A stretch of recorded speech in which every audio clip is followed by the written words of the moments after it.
अस्सलाम वालेकुम दोस्तों, आज पाकिस्तान बामुकाबला बांग्लादेश मैच खेला जाना है।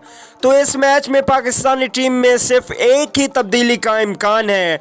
वो कौन सी तब्दीली होगी और कौन से खिलाड़ी को आउट किया जाएगा, ये मुकम्मल तफसील आप लोगों को इस वीडियो में हम बताने वाले हैं। तो देखते रहिए इस वीडियो को एंड तक, और अगर चैनल को सब्सक्राइब नहीं किया तो जल्दी से चैनल को बिल्कुल फ्री में चैनल को सब्सक्राइब करके साथ में लगे बेल के आइकन को ज़रूर प्रेस कर दें।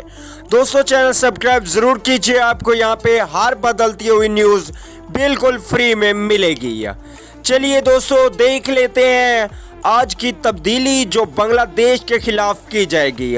तो दोस्तों पाकिस्तान क्रिकेट टीम अगर टॉस जीत गया तो पाकिस्तान की कोशिश होगी कि वो तकरीबन अच्छे से अच्छा टारगेट खड़ा करने की कोशिश करेगा। तो इसलिए आसिफ अली का होना ज़रूरी है।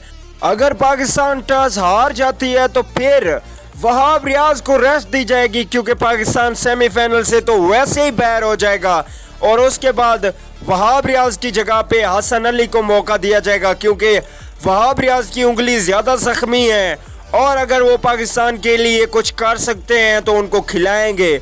अगर वो नहीं कर सकते, जब हम वर्ल्ड कप से बाहर हो जाएंगे, तो वहाब रियाज को खाम खा की तकलीफ़ देना मुनासिब नहीं होगी। तो दोस्तों ये तब्दीलियाँ होने का इम्कान है, और जो बाहर निकाले जाने का इम्कान है, अगर पहले टॉस जीतो तो इमामुल हक को बाहर किया जा सकता है, और अगर बाद में जीते तो वहाब रियाज को बाहर कर सकते हैं।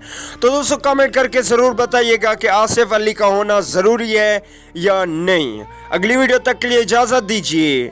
आला निकेबान।